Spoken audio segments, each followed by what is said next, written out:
Hello, ladies and gentlemen, and welcome to Makin Sense, South Africa and the world's best news podcast and the Common Sense's flagship podcast.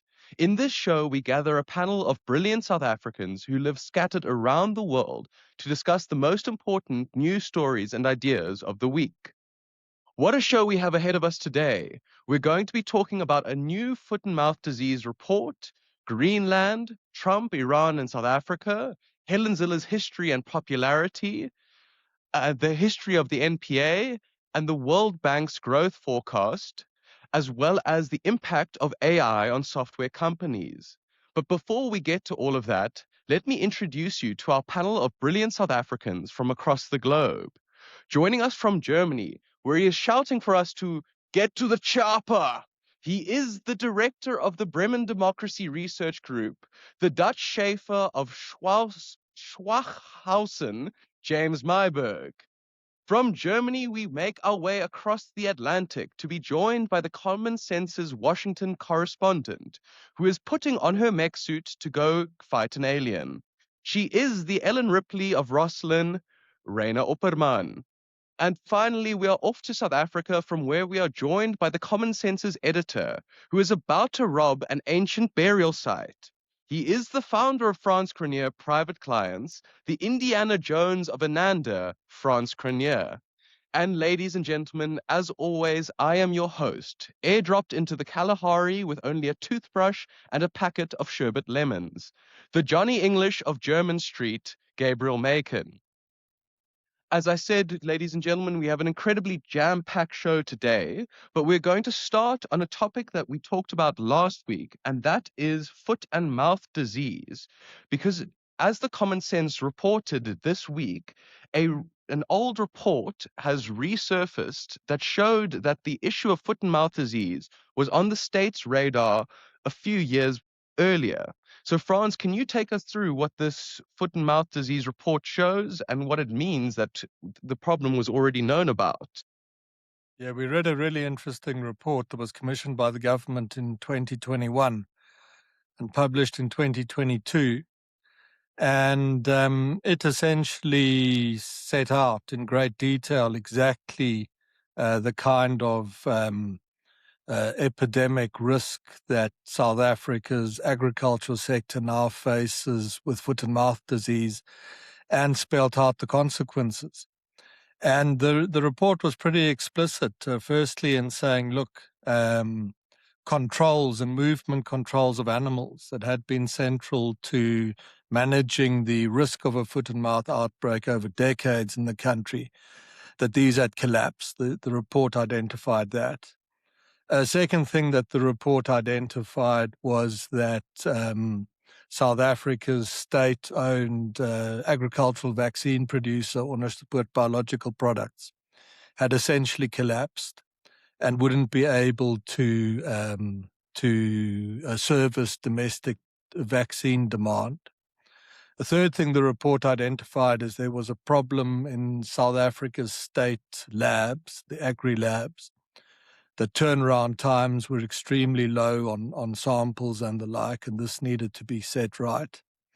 And the report identified another thing that was very important, that the chief kind of protocol for dealing with the disease, which is quarantines, was likely only ever going to be effective in an event where there was a single sort of freak outbreak outside of the historical control zone.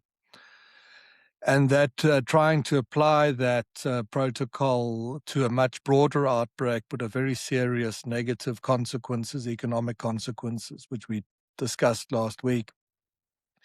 And then also made the point that denying vaccinations to farmers and denying the private sourcing and administration of vaccines in order to try and preserve South Africa's historic foot and mouth free status, because globally you get ranked as a country, you're foot and mouth free or not. And if you don't do routine vaccinations, then obviously you're free. And the report suggested that there'd been hesitation on the part of the government to allow vaccination, given that this would cross a sort of definitional threshold and do away with the idea that South Africa was a foot and mouth free country.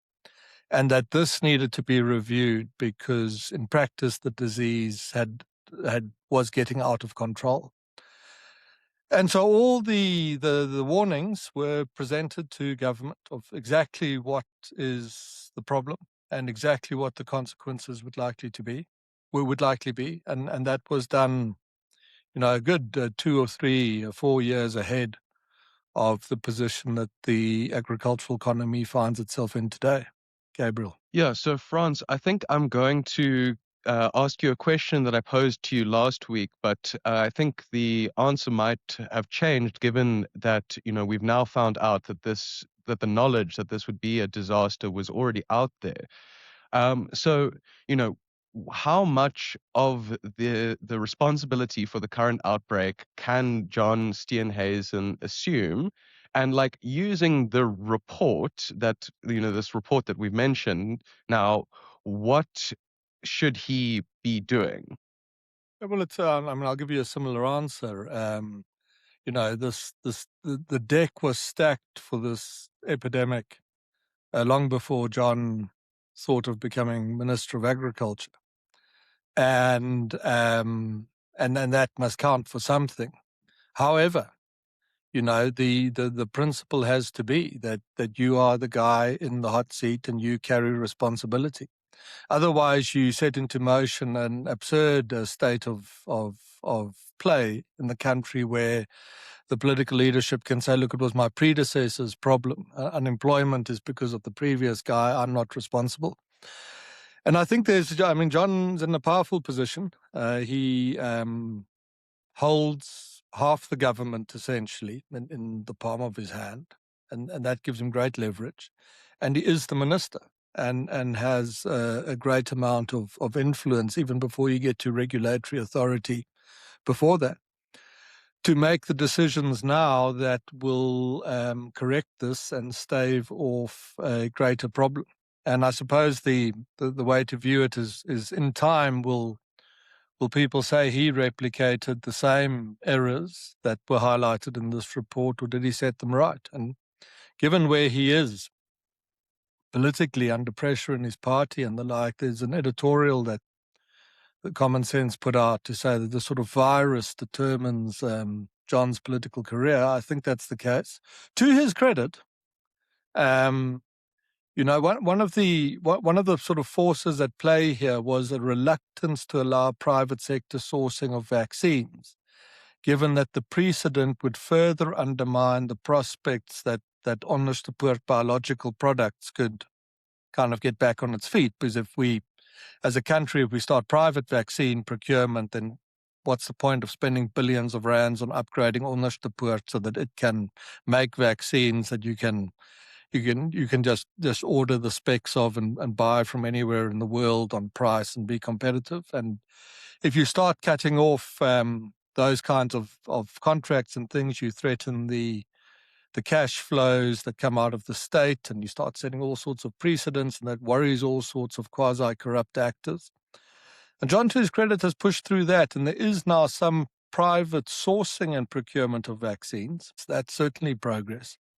But there's a lot more that needs to be done. But I think almost more interesting, Gabriel, in this, it's if you foot and mouth disease is a problem in its own right, but what the fact of this earlier report says about the ability of the state to respond to crises, it's whether it's foot and mouth disease or unemployment or Eskom or water supply or the ANC's political defeat or whatever it is. None of this stuff crept up on the governing administration and like a bolt from the blue caught them entirely by surprise.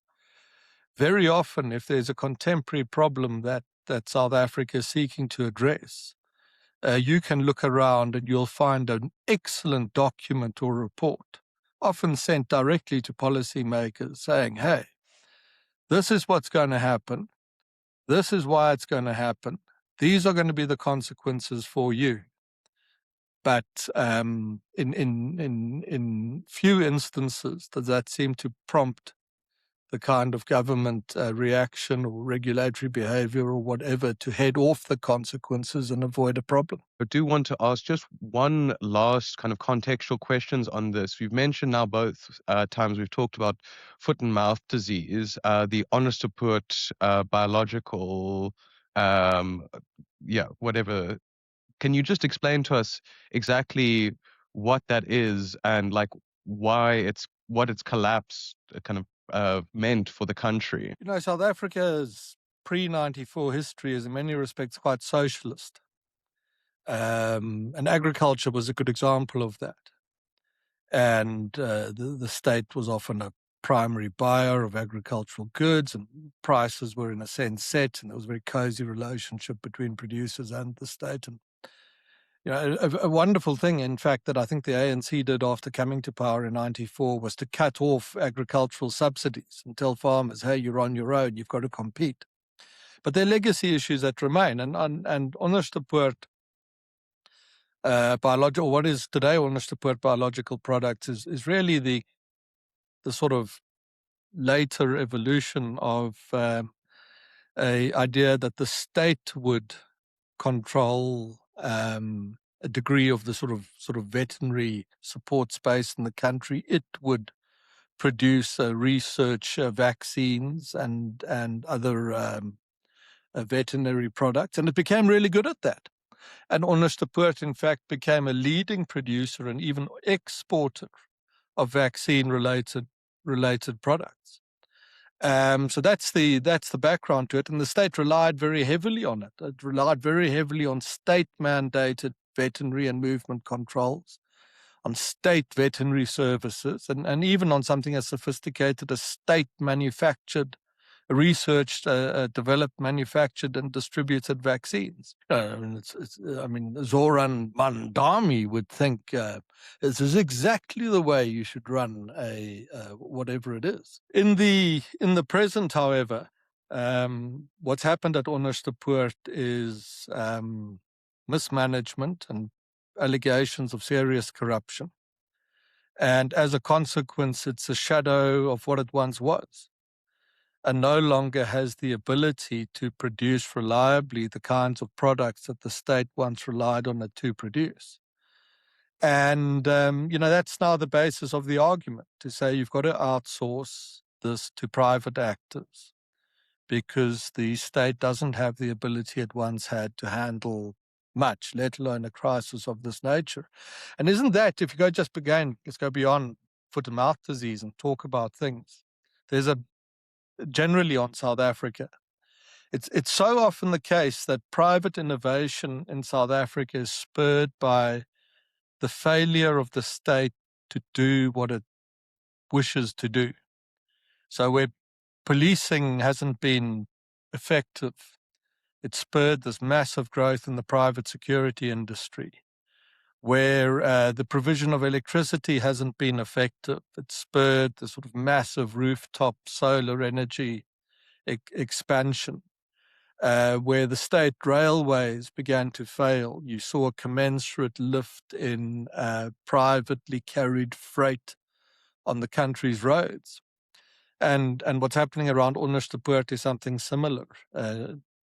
A state-owned entity allowed to be run poorly faces a crisis, prompting now these initial moves by the minister to break with a sort of decades-old idea on agricultural vaccines in South Africa, or to an extent break with parts of that idea, and on FMD, start to allow the sourcing by private actors of vaccines produced by other private actors in the rest of the world. Yeah, I think that's a great place to leave the topic. And on a closing note, one can only hope that the minister is able to figure out the correct solutions to the problem, because as we stressed last week, and as we stressed across many different reports on the Common Sense's website, there is massive potential fallout for the country if we are unable to deal with the problem of foot and mouth disease.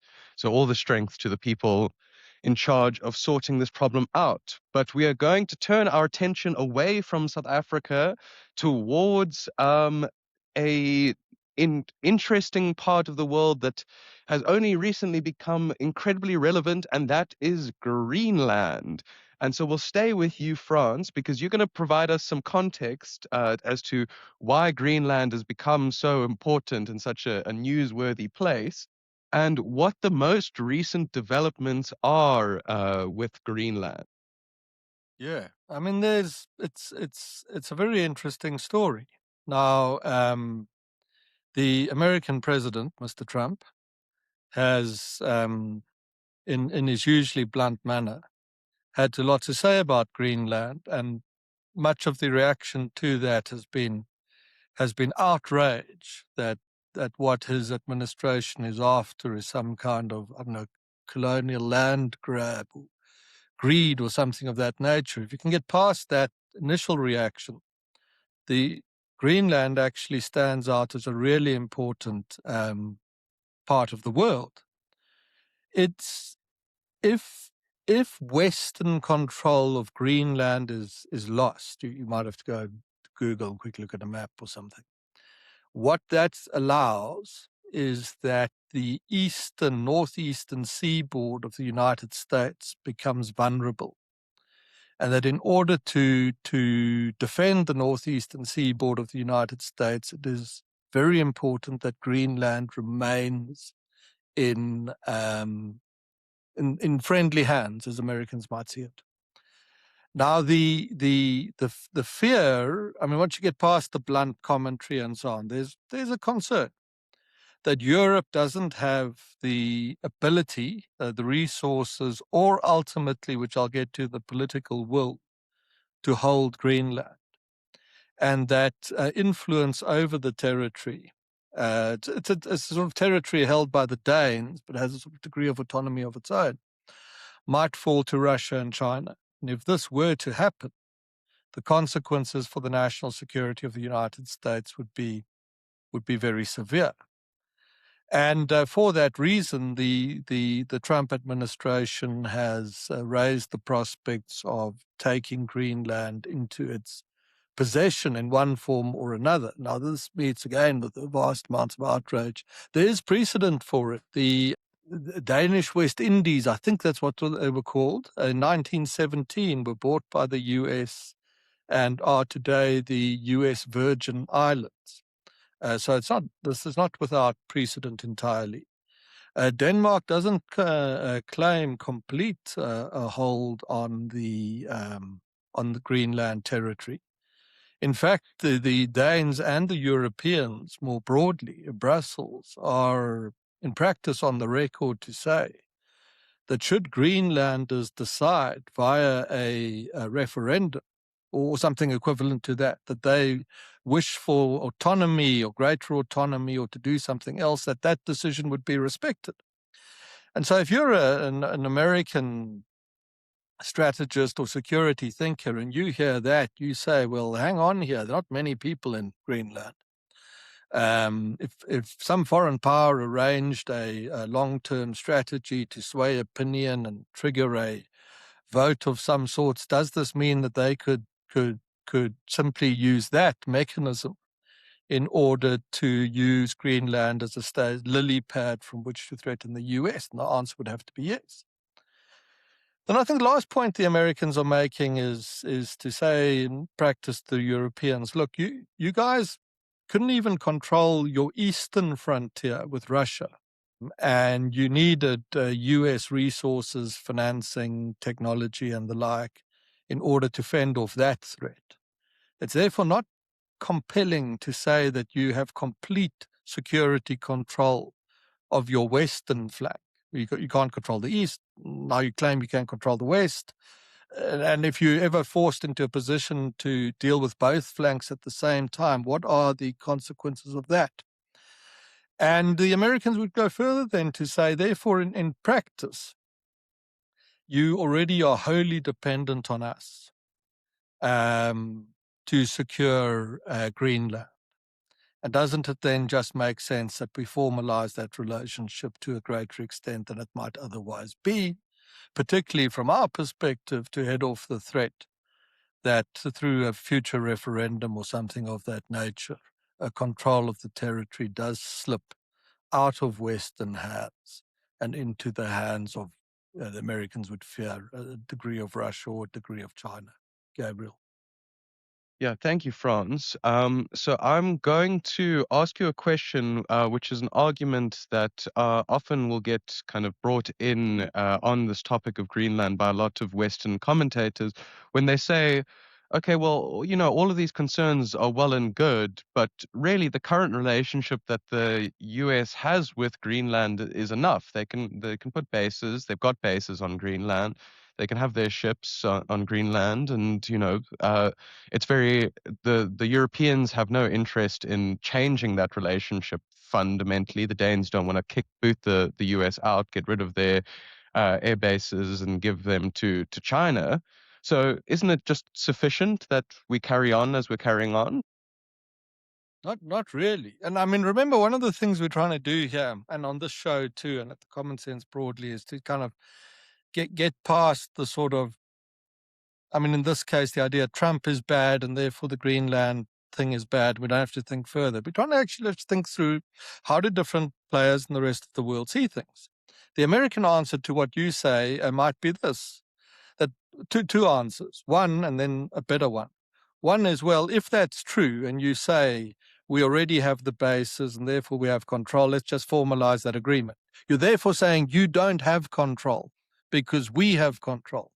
So let's formalize control. The second answer is the one that goes back to the question of the referendum or whatever that would be, that beyond control, is it Europe's position that should Greenlanders vote for it by a majority of one to become more autonomous and then beyond that do whatever they want, that you would respect that decision? Because if that is true, the American view would be, if Europe would respect, and Europe would obviously respect that decision, otherwise the European position would be, we will not allow the Greenlanders to decide what they want for themselves. If that's the case, the American assessment would be, therefore you mean that a few thousand people having a vote who are not Americans can determine whether a foreign power can stage its long-term future strategic intent towards the US from Greenland, and you will do nothing about that. There hasn't been a good answer to that criticism from any of the Europeans. And from an American perspective, therefore, you understand that this Greenland thing is something that they weigh up and take very seriously. And there's a degree of merit to their concern. Raina? Thanks, Gabriel. I'd like to hone in on the vulnerability that America has on its eastern shore, just to explain. So the Greenland, Iceland, UK gap essentially is a highway or portal, as one can see it, for Russian submarines to oftentimes go undetected all the way into the North Atlantic. And so you have a situation, I read this report on the Atlantic Council where they say Russia can create zones in the North Atlantic where NATO planes and ships cannot operate without fear of being shot down or sunk. With a strong enough force in the North Atlantic, Russia could in effect cut off North America from Europe. So this is extremely significant to understand why it is so important for America to be able to have more than just a military presence in Greenland, because this is the first line of detection for these nuclear submarines and other, submarine fleet that Russia has. Yeah, and together with that, China now describes itself in some respects as an Arctic power. It has an Arctic strategy.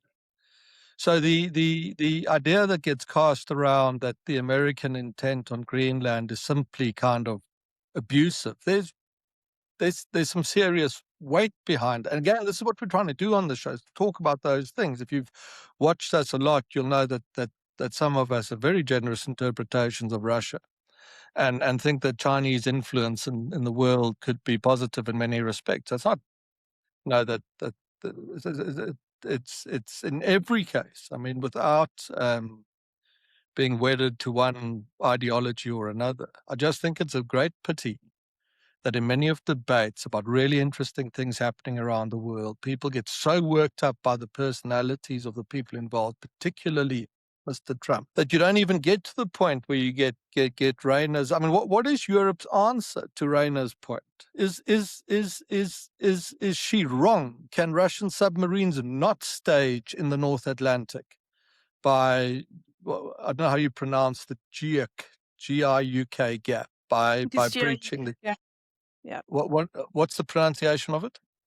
I think it's just GIUK gap. It's not Yeah. I've been trying to GUK it for the last couple of days, but it's perfectly legitimate point.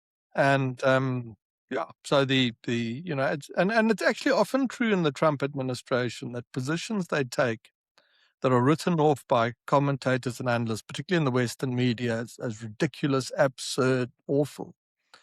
If you just get over that and think there's often, a real degree of strategic concern, legitimate concern from an American perspective. Yeah, so I'm going to ask a last question on the Greenland topic before we move on. And France, that is that the question of Greenland has caused some geopolitical rivalries to flare up and has caused some fallout for, I think, 8 European countries. So can you just explain what the fallout has been between the kind of diplomatic spat over Greenland? You're talking about the tariff? Yes. Well, Europe and the US struck a tariff deal, quite a good one for the Americans last year, and that was a very good thing. But this conflict has brought the question of tariffs back to the fore, for the simple reason that tariffs are very, very useful as a diplomatic leverage tool. And the Europeans have said to the Americans, hey, you guys got a good deal out of us last year.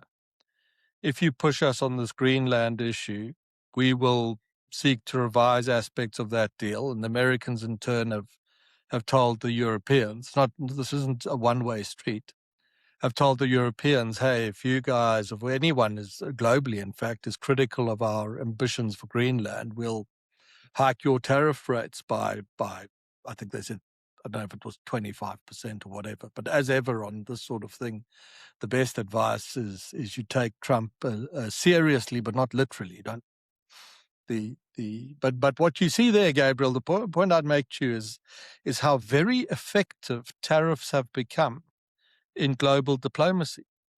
And I think we might get to that conversation a bit later today when we talk about the outlook for the global economy and how the tariffs, that we said it on this show from the day we started, that tariffs in the main, in our assessment of how they are adopted by the Americans, is not primarily an economic policy, one that in and of itself brings about growth or prosperity or competitiveness. But they were always, in our view, in the main, a political and diplomatic strategy, a means of applying pressure on your partners around the world as an alternative to deploying military force.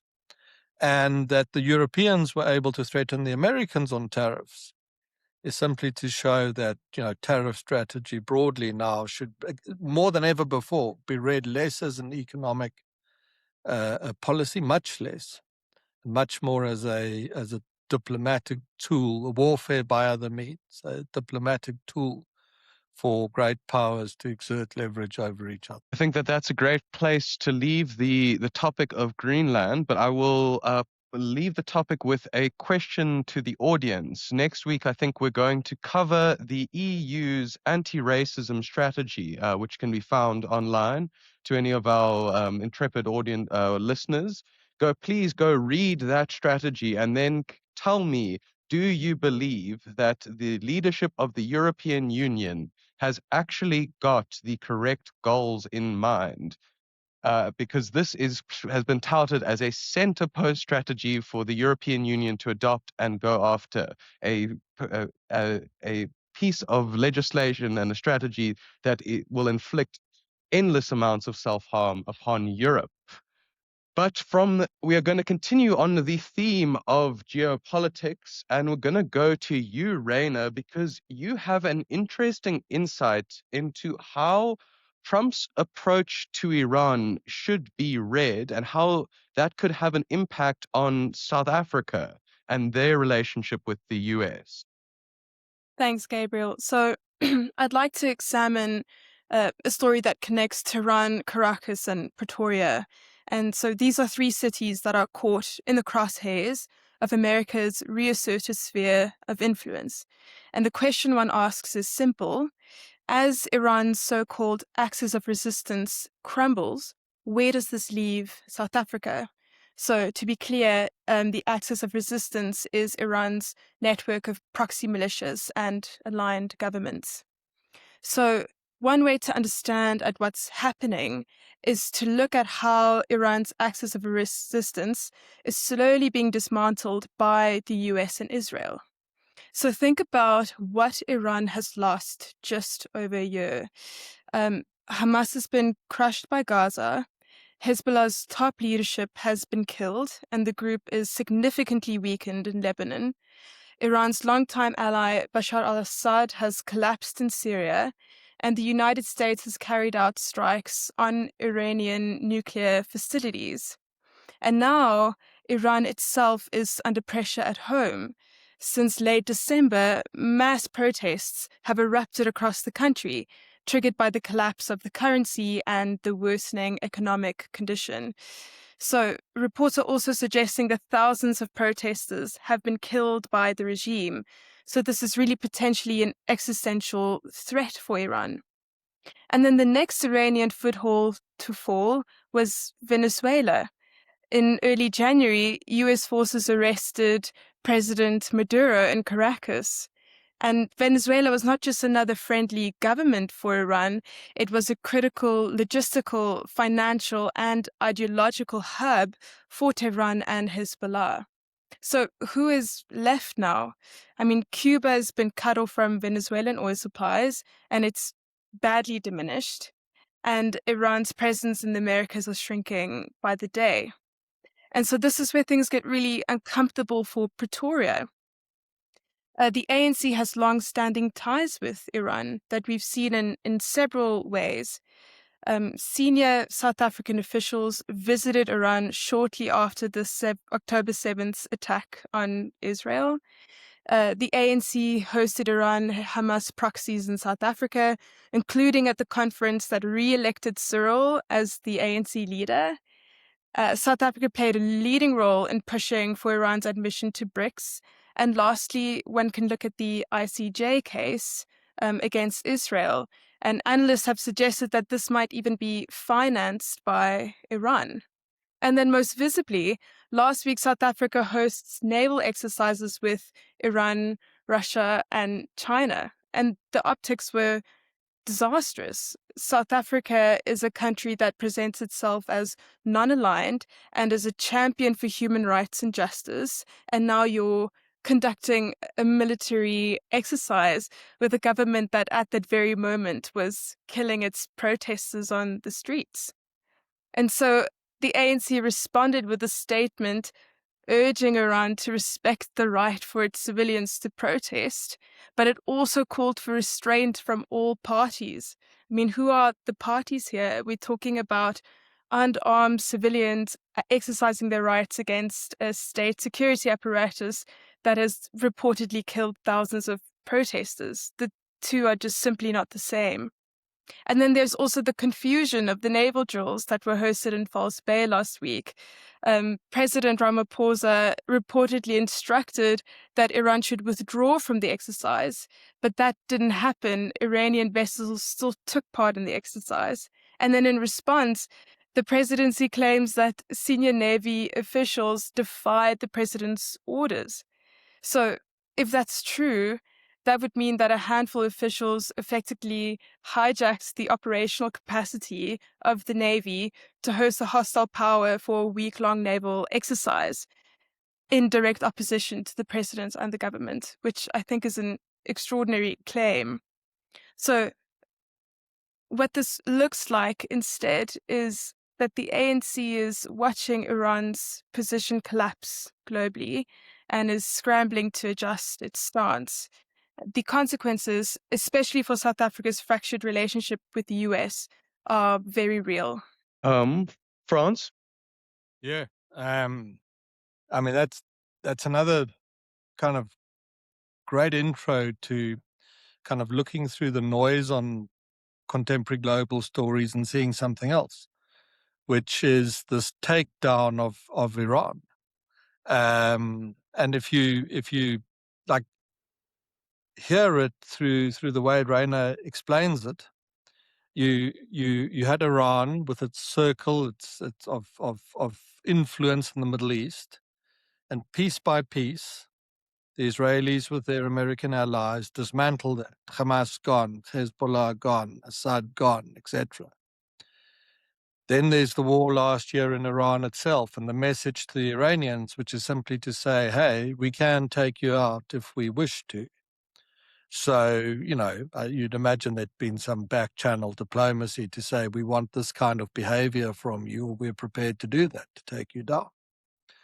And I imagine the fact that the regime in Tehran is still, to an extent, intact. One of the things you might read from that is that some of that message has been received, and that Iranian enthusiasm for nuclear proliferation, nuclear weapons development, and the annihilation of Israel has been dialed back a bit. Otherwise, I don't think that regime would last particularly long. And then once this is done, so the Iranians at home are knocked back, the circle in the Middle East is dismantled. And now you see the next phase of a strategy, which is dismantling the global network. And if you think about what happened in Venezuela, the global story is oil. It's got huge oil reserves, but that's a bit kind of misleading because the oil's not great. It's too thick or something. And it only pumps 1% of global oil. The US pumps 20% by comparison. But Venezuela had these very strong Iranian ties. It was a sort of foothold, a proxy for the Iranians to cause mayhem in the West and assault with drugs and the like and other things. The threat in the US, eastern seaboard again, as we started the show with. That gets taken down. Next proxy is Cuba, hugely vulnerable, can easily be taken down.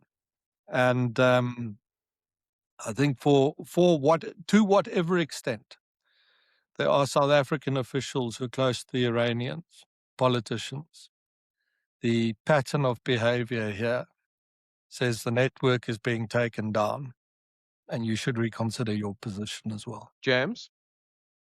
There seems to be in the press quite a lot of sort of panic around this this debacle in Simonstown. Is that a result of American pressure working, or is it some kind of misdirection? I'll go first and see what Rainer says. I think in the last week, the South Africans did two things. The one is that statement Rainer refers to, where they said that the Iranians shouldn't shoot the protesters. They also told the protesters to show restraint in dealing with the Iranian regime. But I understand that statement was quite well received across the Atlantic because it was really about the first time that there was something on the record where the South African government could say anything at all, even mildly critical about the Iranians. To say don't shoot the protesters is quite critical. It means that you might otherwise, and we want to stop you from doing that. And that was seen as a small little green shoot of progress. And concomitant with that is this attempt to obfuscate this naval exercise in the Cape and to plant the idea that Mr. Ramaphosa was horrified at the thought. He had no idea the Iranians were coming. He tried to stop the whole thing. And the army defied him, which means we had a coup in South Africa last week. The military took over Simonstown on its own with no official approval, hosted Iran for exercises, and then disobeyed the president's instruction to expel them. I mean, it's an extraordinary event. If we have been through a coup, I'm sure if that happened, the coup leaders will soon be arrested and tried for treason, which is a treasonous thing. If you want to, we throw the term treason around a lot in the country. This is about if this is all to be believed. But no, it was more an effort at obfuscation, but it sent a useful message. And the message was the South Africans are prepared to dial it back on Iran. It was a diplomatic message, I think well received. And I think, in an informed way, that this takedown of the Iranian network through the Middle East, the pressure on Tehran, now the global network, that the message is getting through that, hey, you guys are, some of you, don't want to be the last man standing in this. So, the game is up. I mean, that's how I read some of it right now. I don't know what you're thinking. No, I agree, France. The only thing that I would add is concurrently what was happening during the Simonstown exercise is that AGOA was being the renewal of AGOA was being considered in the House of Representatives and Congress. And so the timeline goes that as this bill is being reconsidered, Ramaphosa asks for Iran not to take part in the naval drills. And so AGOA has since been passed by the House of Representatives, and it now moves to the Senate, where I think it will have a more difficult path to be passed. The Senate bill on AGOA specifically asks for the bilateral relationship between the US and South Africa to be looked at again. And there's potential sanctions on the government officials posed in that bill as well. So this is all happening at the same time. And so this is a very important measure for South Africa. This is tariff-free access to American markets. And I think definitely had an impact as well. Yeah, we need to move on to the next topic, but I've got one last question, and maybe this is something that can be explored in more detail at a later point. But it seems as though it's obvious that Trump has broken from the foreign policy that has defined the last 20 or 30 years, essentially since the fall of the Berlin Wall. And he has pursued what, as someone who's read Henry Kissinger, what is clearly and obviously a policy much more grounded in realism and in kind of the figuring out what the national interest of the United States is, and then aggressively pursuing that and putting that as the centerpiece of US national security strategy. And so, briefly, whoever wants to take this, how should one understand the way in which Trump and his team formulate their foreign policy and pursue their goals? I'll give this a jab. So essentially agreed, Gabriel. America, they're not going to have a one-size-fits-all approach for their national security strategy. They released a document a couple of months ago outlining essentially what it is they're going to do in the different parts of the world regarding their national security. And so they've made it clear that each section of the world will be treated differently. So, for example, they will, as we've seen, they will action the Monroe Doctrine, now called the Donroe Doctrine, in the Western Hemisphere, where they're saying that the Western Hemisphere is America's territory and there's no place for its adversaries in this hemisphere specifically, as we've seen that they've arrested Maduro, for example. So, again, to conclude, no one-size-fits-all, very pragmatic. France? But at the heart of it, there's something new. And that is the willingness to bring hard power forward fast in support of diplomacy. And that's the thing that faded out of Western foreign policy after the end of the Cold War, is this reluctance to bring hard power forward because, we've done this so many times, the the end of history thesis follows the end of the Cold War. The liberal West has won. Liberal democracy will spread inevitably around the world. We'll all have common interests. We'll all get on with each other. And if that were true, then why do we need to use hard power? We can just negotiate our mutual interests with our increasing, expanding base of allies around the world. And of course, the end of history idea was wrong. The liberal order had not triumphed over the alternatives. China was real, Russia was real, Iran was real, Venezuela's are real. And I think what's significant about Trump's foreign policy and strategically correct is that the America's adversaries were prepared to use hard power in pursuing their obligations, but Westerners thought it was, a bit rude for the West to do the same, and that's changed. And I think the American we can have foreign policy now essentially is we would like to talk to you, we would like to negotiate things with you to our mutual advantage, but be very, very grateful when we give you the opportunity to talk. Because if you screw us around, we will introduce measures that are harmful to you in order to motivate you towards more effective negotiations. And that's the centerpiece of it. Steve Lutnick, who negotiates on some of this trade stuff for the US, a really interesting segment on the All In podcast, just a deeper dive into this, where he said kind of the way the Americans, of which he is now a leading part, do things is to say, hey, we'd like to strike, for example, trade deals. And the first person that comes along to say, right, we'll do this for you on tariffs, they get that deal. But the next person has to improve on that. This is to incentivize you to move quickly and come to terms with the Americans. So if you're at the back of the queue and just are slow to move, you get more difficult terms than the first mover, let alone a situation where you don't move at all, as a generous interpretation of South Africa's diplomatic efforts in Washington are, or where you behave in a hostile fashion, despite the invitation to, invitation in inverted commas to a negotiation. Yeah, so that's the centerpiece of the whole thing is hard power is brought forward fast in support of negotiations. And it's a definitionally different approach to foreign policy compared to much we've seen out of the Western world for 30 years.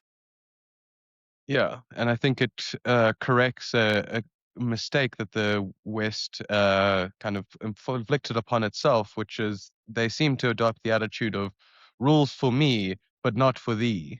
And now, the Trump has come in and said, why do I have to play by these rules that we created when they are obviously not in our interest? And they might say, why do we have to play by rules that you tell us we may not enforce? So we're now going to enforce the rules of the game as well as play by. It's how it would be seen on that side. You could argue with elements, aspects of that, but yeah. So I think that will conclude our geopolitics section of this week as we turn our attention back towards South Africa. And we're going to start by talking about a figure that we've talked about a few times on this show. That is, of course, Helen Zille. But we have talked about her as the kind of potential running and her influence on Johannesburg as she's running for mayor there. But we have not done a particularly good job, I think, in providing the kind of context that we do for many of the stories that we do talk about. And so, James, I'm going to come to you because you're going to give us a kind of explanation of Helen's story and the relationship that has with the DA. Yeah, sure. I think Helen was recruited to the DA in fact, the Democratic Party in 1999. And became a member of the Western Cape government in those elections, and I think she was the equivalent of MEC for education. And then she was then there was then the Democratic Alliance was formed with the National Party and the Democratic Party, and that then blew up after the 2000 local government elections, where the DA had done very well in the Cape and won Cape Town.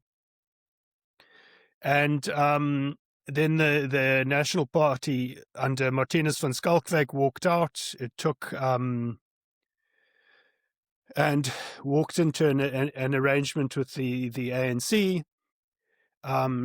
The Parliament then introduced something which has now been forgotten, which is floor crossing legislation, which allowed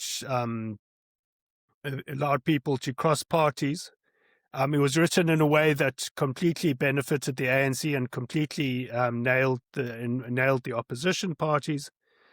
That then led to the ANC taking over Cape Town and putting in place a very unpopular mayor.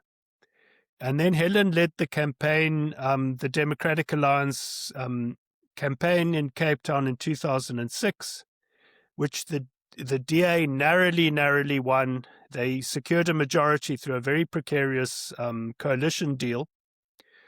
But I think it's important to emphasize that the Cape Town, although it was being dismantled by the ANC, it still had a very competent but demoralized sort of civil service. And then Helen was able to turn around Cape Town and make it into a success and a sort of showpiece of what the Democratic Alliance could achieve in government.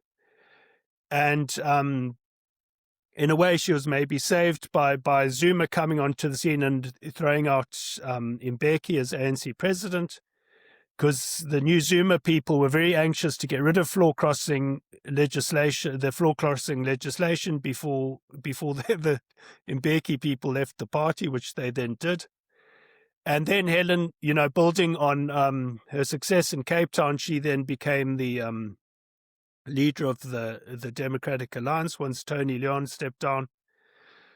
And in that role, she pushed very hard for to try and broaden the appeal of the DA by bringing in a lot of talented young black leaders and promoting them very aggressively. And then that ultimately led to Mmusi Maimane becoming the DA leader. But then Maimane sort of turned on his sort of liberal allies within the DA, and then there was the famous case where Helen returns from Singapore, the great model for how to model not just in itself, but it was the model for Asia on how to take the legacy of the West and the institutions of the West, and then turn those to the benefit of your own societies. And she she made these comments on Twitter, and obviously South Africa is still stuck in a sort of the old African nationalist mode, which says there's nothing beneficial about nothing according to colonialism of a special type ideology. It's all the problems date from colonialism, and once you're in power, you must smash the institutions that you inherited, which is what the ANC has obviously done with Eskom and water supply and so on. And Helen came back and said, well, there's actually a different model. You must build on these things. And the DA sort of, for reasons I think we've discussed before, decided this was an opportunity to show who's that Mmusi Maimane's the boss, and that if he gets rid of Helen, it will be great for the DA's public support. And that obviously was a disaster, and Helen fought back. And ultimately, after the 2019 elections, where the DA did massively underperformed, sort of Helen came back into a very senior role, and now she's standing in Johannesburg. And yeah, and I suppose it's a sort of if she does well, it's a rejection of the whole that whole ANC ideology and African nationalist ideology, and and she's running on a campaign, I suppose, of just let's make things work. Let's get the water supply working again, which is and yeah. So that would be the summary, I think. And in terms of you mentioned something quite interesting, is that the DA turns on Helen, and we've talked about the influence of Stan Greenberg and the kind of fix-it man that they'd brought in as a strategist to help them win the election, but the turning on Helen does not result in the kind of massive adoption by black voters that they thought that it would have, and then they lose they don't do as well as they expect in the 2019 election, and they turn back to Helen and say, no, actually, we need you. And so what can that kind of that story of the turning on Helen and the turn back to Helen, what does that tell us about the kind of DA politics internally? Do you think that shows that they realized that they were moving down a wrong path by adopting the kind of ANC light policies, and then they kind of saw that and thought, well, we need Helen, who's has always been a kind of principled liberal person, again in a very senior position to keep us in check? Or does it show that maybe they realized that it had not played as well as they wanted it to play, and maybe by bringing her back in, that would be a sign and play very well for the kind of public image? Yeah, I think what Helen said after returning from Singapore was totally in line with what the DA has traditionally believed. So it was highly aberrant for the the DA, to try and expel her on the basis of of breaking with ANC ideology. Stan Greenberg, obviously, he was an ANC consultant in 94 and 99. So he had no sympathy for the liberal tradition in the DA. So it was really an aberration. I think obviously many people within the DA were unhappy with how she was treated. It had zero appeal to black voters as well. And so I think the DA is in obviously a much happier place that they're not, that they're acting in line with their ideology and traditions and principles. So that's how I would see it. France? Because that Greenberg story is a few episodes back, you guys should just catch people up a bit on who Greenberg was and what happened in the Greenberg years in the DA, because the name isn't associated with the DA publicly at all. Sure. So Stan Greenberg was the ANC's pollster in 94 and 99. And his team came up with the Better Life for All slogan. But then after Zuma took over, there was a lot of unhappiness, with the ANC, and he was brought into the DA by Wilmot James, who was another new recruit, formerly of IDASA. And then he became the sort of guiding force for DA strategy for a while. And I think, this is a few episodes ago, so my memory is a bit vague, but he sort of based this pushed this idea that the DA had to show it wasn't a white party by taking advantage of various catalytic moments, and the suggestion is one of those was by axing Helen Zille from the DA, which they almost did, and if they had pushed it through, would have been an absolute catastrophe. And luckily, the DA sort of saved itself.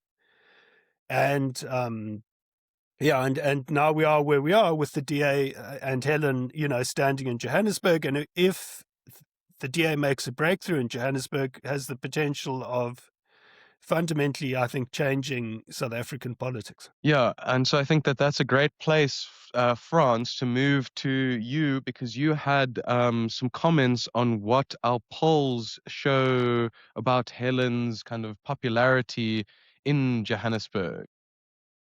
Very interesting, given all of this and the history. Late in 2025, we put a question to voters. And the question said, do you support or do you oppose Helen Zille's candidacy for mayor of Johannesburg? Now, that's to ask, do you support the idea that she is standing as the candidate? It's not, are you going to vote for Helen Zille at all? It's a different question. And it's not, do you wish for her to be the mayor? It's, do you support the idea that she's in the race? And I think for sort of strategists of the Greenberg era, the results would at first glance, or the supposed results, the presupposed results would be obvious. That, a class of wealthy suburbanites, mostly white, would say, yes, we want her, and everyone else would say, no, she's terrible. It's a terrible idea. Numbers, we wrote a kind of detailed report on this. I'll just take you through some of the headlines of what it says. Overall, amongst all South Africans, so whether you live in Johannesburg or not, 60% said yes, they support her candidacy for mayor of Johannesburg. So immediately there's something very interesting happening here.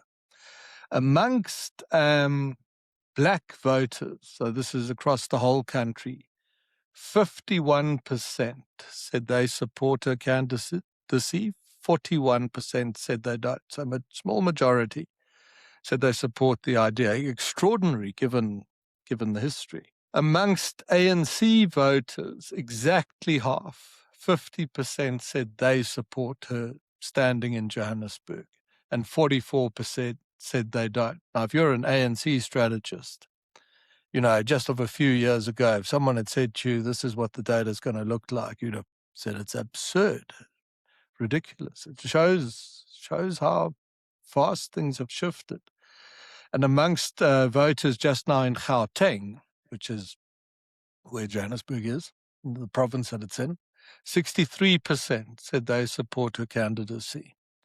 29% said they don't. Now, it does not mean she's going to become the mayor of Johannesburg. You would make a terrible strategic error to take that data and extend it to Zille has won in Johannesburg. There's a lot of things that must still happen. Voting intention questions and so on can show different things. But I think so don't do that with these numbers. But I would do this with them. I do this with them. They indicate that South Africa and what motivates political behavior is very, very different often to the kind of lazy old cliches that get tossed around about the country and what its people believe and what they value and and the views that they hold. Yeah, and just to emphasize there, for a fuller breakdown of all of the numbers, you can find that on the Common Sense website, thecommonsense.co.za. And on the topic of polling, throughout this year, as we approach the local government elections, there will be quarterly surveys done by the Common Sense SRF. And if you want to have access to that and want to follow along as we explore what is going to happen in some of the key metros in South Africa, you must say subscribe to the Common Sense, because that will be the only place you'll be able to get first-hand access to those results. And so we're going to turn our attention away from Helen Zille, but we're going to stay on the topic of important history. And now a report that we wrote and spoke about, we wrote on the Common Sense and spoke about a few weeks back, was the magnificent achievement of Shamila Batoy, the ex-head of the National Prosecuting Authority. And her achievement was the number of managing to prosecute exactly 0 of the senior leaders involved in state capture in South Africa. Now, during that discussion, a point was raised by James that you must bear in mind that this fulfills the National Prosecuting Authority's mandate exactly. And so it would be an aberration if she were to have prosecuted senior leaders. And so now, James, I'm going to hand it back over to you to explain the kind of history of the NPA that shows why it has developed in this way. Sure. So the basic history is South Africa actually used to have, in the early 90s, there was an excellent prosecution service in South Africa, and it was independent, and that independence in practice, and that independence was written into law in terms of, I think, the Attorneys General Act in 1992, which made the Attorneys General in each province answerable to Parliament. Previously, they had been nominally answerable to the Justice Minister, even if he had not in practice directed who should or should not be prosecuted. So that was the starting point, and there were some very good people. And for instance, the third force prosecutions of people like Eugene de Kock was led by the Transvaal Attorneys General's Office, headed by Jan de Oliveira. There was also a very good Office for Serious Economic Offences, which had been set up in the early 90s, which was headed by a very excellent guy called Jan Swanepoel. The ASIO, as it was called, did a lot of the investigations into what Wouter Besson had been doing. So you're starting out South Africa. One of, like with Eskom, one of the good institutions was the prosecution service. But very, very soon after the ANC were elected into office, they started mooting this idea that you needed a super attorney general, that you needed someone in the executive to control the prosecution service and control prosecutions. And at the time, the warning was, well, if you do that, once you politicize prosecutions, it means, firstly, that when you do prosecute someone, that's seen as political, and when you don't prosecute people, that's also seen as political. But the ANC ignored it, and if you want to understand why they ignored it, I think one of the primary, if you examine the progress of the establishment of the NPA, you must set it next to the progress of the arms deal.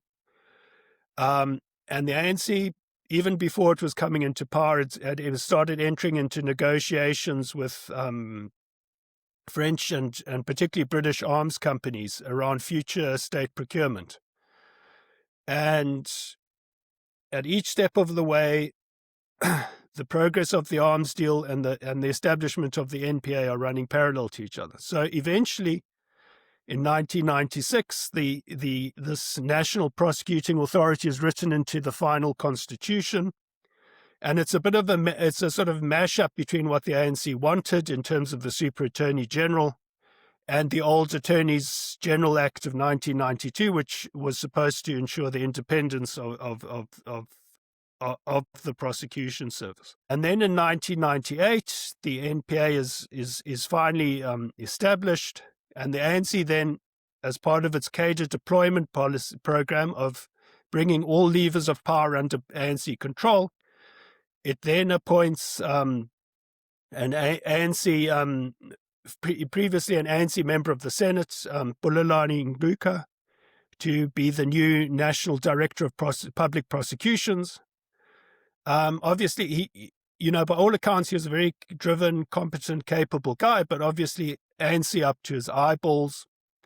And then essentially what the ANC then does is essentially consolidate very, very quickly control over the national, over the prosecution service. The Attorney General in KwaZulu-Natal was a guy called Tim McNally, and he had incurred the wrath of the ANC and KZN, allegedly for not prosecuting some of the third force stuff sufficiently. There'd been a trial of the former Defence Minister Magnus Malan, which had led to Malan's acquittals. But the ANC obviously was deeply involved in KZN, both in crime and violence. So they also had their own incentives. But I'm not too au fait with. And then McNally's replacement by the ANC and KZN was Shamila Batoy. And if you're looking at 1998, that's also, as I said, how this progresses in lockstep with the arms deal, is that late 98 is when the arms deal also gets pushed through, and the essentially the ANC forces through the award of lucrative state contracts to various preferred bidders, primarily the British, and then the Germans, with the French coming in sort of in third place, far behind. And then what happens, of course, is exactly what the press had warned the ANC about in the mid-90s, is that when the NPA started prosecuting Jacob Zuma for issues around the arms deal, it led to this whole revolt against the ANC leadership because, it was seen as a political decision. You had taken control over the prosecution service. Now you're prosecuting, and it was seen as political, and led to this great split within the ANC. And it's also partly because obviously Zuma was very tangentially involved in the arms deal. He was a very sort of minor player, and obviously the NPA was not prosecuting or being allowed to fully investigate where the main dubious decision making was, which was on the British and the German side of the arms deal. And I think that led to the sort of situation where the NPA sort of did its sort of job of not prosecuting, but if they did prosecute, then it would lead to uproar in the ANC. Also, when Jackie Selebi was prosecuted, again, a similar thing. And I think then the agreement was just reached, let's just not do any of this stuff, because it causes so much sort of internal dissension. And obviously, there's widespread, a lot of people are involved in very dodgy stuff across the board in the ANC. So if you start prosecuting one group, then everyone feels threatened. So that's just a rough summary of the history of the NPA. But it was set up at a time when the ANC was already involved in setting up very dubious state procurement deals. It was there to allow the ANC to control the prosecution service, and that's, as I said, historically that's always been its purpose. France? As a bit of a thought experiment, if you could go back in time and say that those decisions had never been taken on putting the prosecution service under political control, and South Africa had throughout an utterly independent and wholly sort of courageous and highly effective prosecution service, do you think the ANC would have lost power in the 2024 election? I would say the fatal thing was the arms deal,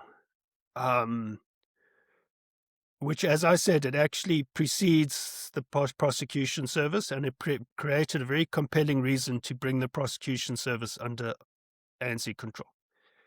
And that arms deal was pushed by European powers at the highest level. If the ANC had avoided that, and they had kept their hands clean once they'd entered into power, and they'd allowed these state institutions to be independent and professional, I think it would have saved itself a huge amount of trouble. Well, I think that is a great place for us to move to our last few topics. And so, France, we're going to turn back to you because the World Bank released a report on global growth. And in that, South Africa is mentioned with, I think, an increase in its relative growth levels, a very small increase. So can you tell us about what the World Bank report says about South Africa and then global growth generally? Yeah, well, let's quickly do SA. The outlook for SA is that the growth rate lifts off the floor that it's been on to starting to approach 1.5%. And that's in an environment where the world's leading emerging markets will be growing about 3 times as fast. Sub-Saharan Africa will be growing at between 4 and 5%. And in fact, if you strip South Africa out from Sub-Saharan Africa, the drag effect that it has because of its low growth rate Sub-Saharan Africa's, our maths on it, the World Bank report didn't say that. Our maths on it is that Sub-Saharan Africa becomes the fastest growing region in the world. And the South Africans, the government, released a statement on the World Bank report welcoming it, saying it's a very good thing, that it shows that the reform agenda is working. And, to a small degree, that's fair enough. Growth rate's a bit higher than it was, but it's still only a third of the global average. And the reason the South African growth rate is up might have a little bit to do with reform, but it's chiefly a consequence of the fact that global interest rates are way down. So South African rates are down. That provides some space for consumers. That the dollar is down from the very, very high peaks that it was at when Trump came to power, which means the buying power of the South African rand is better. That also helps businesses, consumers, and the like. And that energy prices globally are way down, and that the confluence of lower rates, stronger rand, lower energy prices has given a little bit of a boost to the South African economy.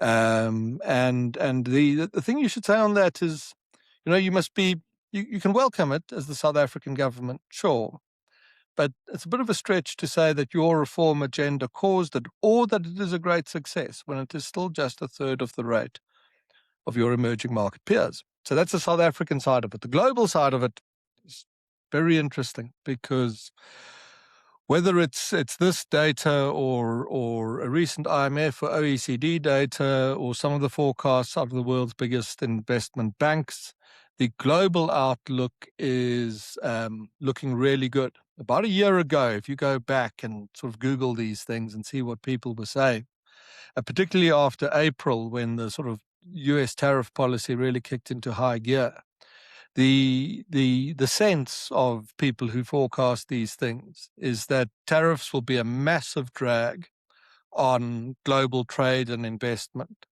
and therefore global growth will be down, and tariffs will add costs, and therefore they'll be inflationary. So global inflation will be way up. And there's really been a little scramble over the last couple of months where analysts and economists have been reversing those positions. And their growth numbers have been penciled upwards, and their inflation numbers have been penciled downwards.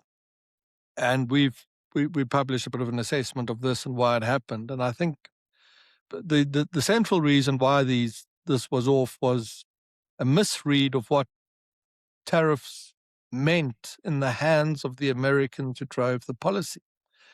That if you believe that the American attachment to tariffs was primarily driven by economics, and the belief that if you hike tariffs, your economy will grow faster and trade and investment will improve and the like, then in an almost mechanical sense, it follows that growth might be down and inflation might be up. But I don't think that's what tariffs were in the main about for the US. They were not an economic strategy. They were a diplomatic and political strategy, an alternative means of creating influence and power. So we spoke earlier about how the US has brought power back to foreign policy, and the method they did that through, in the main, was the threat of tariffs.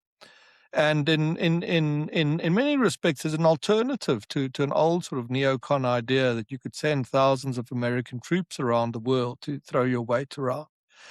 Trump who casts himself as a peacemaker and not without merit in many respects, is very opposed to this sort of idea that sort of politicians in Washington blithely wave away thousands of young Americans to fight in distant wars that go on for years and end up killing vast numbers of people and causing great trauma.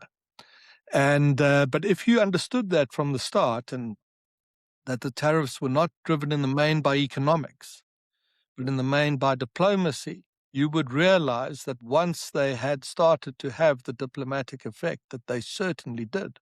On the UK, we saw that as an early mover, Europe after that, key other parts of the world, the Canadians certainly. Then the tariffs would, the adoption, implementation of the tariffs would be dialed back. and the dire consequences for global growth and inflation would not materialize in the main. And that explains why now these global institutions are raising their growth outlooks again to sometimes quite strong numbers and dialing back their inflation numbers at the same time. Gabriel. Yeah, and just a quick comment on that, on the kind of use of tariffs as leverage and as a means of bringing hard power forward without having to send American troops to do it for you. One of the things I think that oftentimes is completely just cast aside when people look at Donald Trump and his actions is, where does he come from? The man, cut his teeth in the New York real estate industry, which, if you are, it is a ruthless place, but the way that you succeed is by knowing how to negotiate.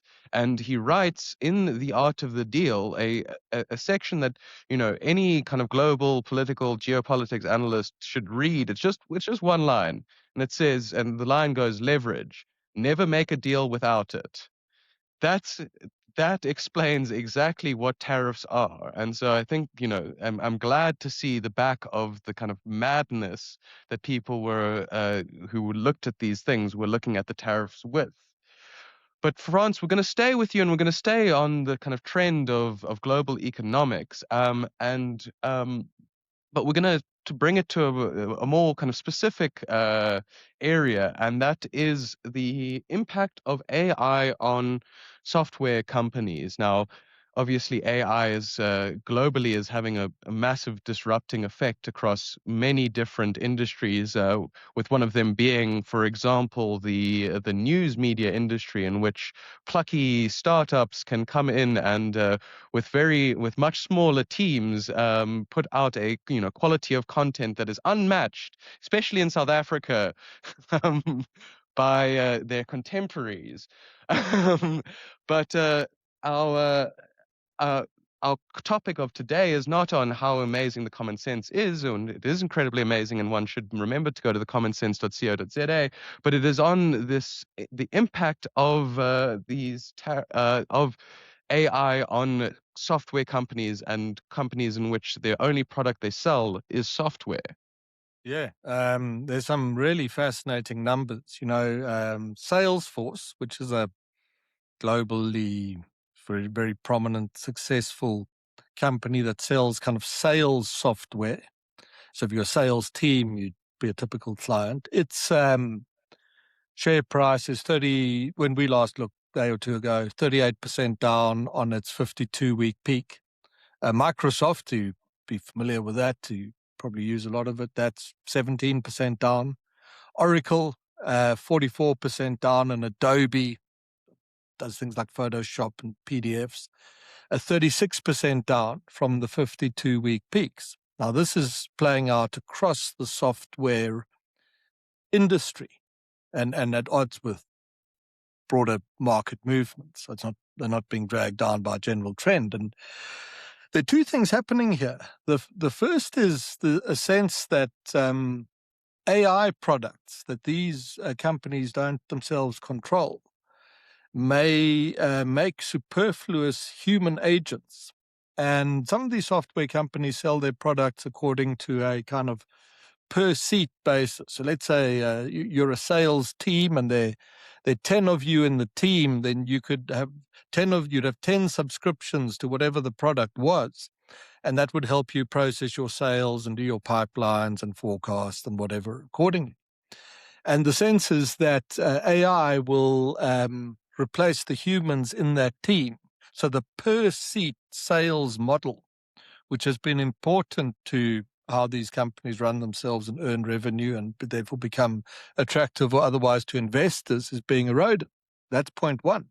But there's a double whammy in this. There's a second point that's being made about these companies is that the very idea of sort of software as a service that you'll buy from an expert provider, that's being eroded by the idea that AI tools that you might find off the shelf would allow a firm to develop or execute whatever it is it needs without having to go to such an expert provider. And so these are, I think we're going to see much more of this, these sort of unanticipated, not entirely unanticipated, but quite dramatic consequences of AI take-up across the world. And if you're an investor and you watch things, and how markets behave, or you're interested in what happens to your pension or whatever, and where that's invested, a very rapid learning curve and understanding the implications of AI is going to be absolutely essential. Otherwise, you risk being trapped on the wrong side of some of these trades. And if you've been committed to many of these companies over, let's say, through your portfolio over time, you'd probably be very alarmed at seeing how they're trading at the moment. Gabriel. Yeah, I mean, just to kind of substantiate the point that you are making there is that we at the Common Sense have a direct kind of interaction with this, in which, a lot of the time as a startup, we are kind of running into problems and we look to maybe is there a potential software that solves it? But then oftentimes the quickest and easiest solution is to get our in-house AI expert, which we do have, to use his knowledge and to build us the solution to our problem, rather than paying more money to a software that will end up being superfluous and that we would want to replace in the longer run anyway. And so, even in just our kind of small limited experience here, you can see this dilemma. The licenses we pay for are incredibly limited, and if we were to spin it out over time, I'm sure that we'll see that some of those licenses will become even superfluous even then. But I On feel that, like maybe, yes, just on the mechanics of that. This morning I had an interesting conversation with a colleague. We wanted to create an economic kind of dashboard of things. And I said, because I'm old, so I said, we could create a spreadsheet. And this chap said, no, we'll create a sort of self-updating, and it's quite a complex project thing. I can't describe it better than what I've done to you here, but it's astonishing. And that's the mechanical side of things. That's just inputting economic data into this thing, whatever it's going to be. But beyond that, so people think it's a sort of mechanical, it replaces a salesman or something. But I'm more interested in something else that it's doing, which is where we've been able to train some sort of AI models on our thinking, understand how the world works, our theories of, the use of power or whatever. And then been able to pose strategic questions to it, such as what will happen in, let's say, Greenland. I'm astonished at the quality of the answers. And I'm starting to think that AI, well trained as a strategic analysis tool, might in some respects become better than human analysts, because it doesn't suffer from a fear or greed or bias. And that, of course, depends on the quality of the data and so on that you've trained it on.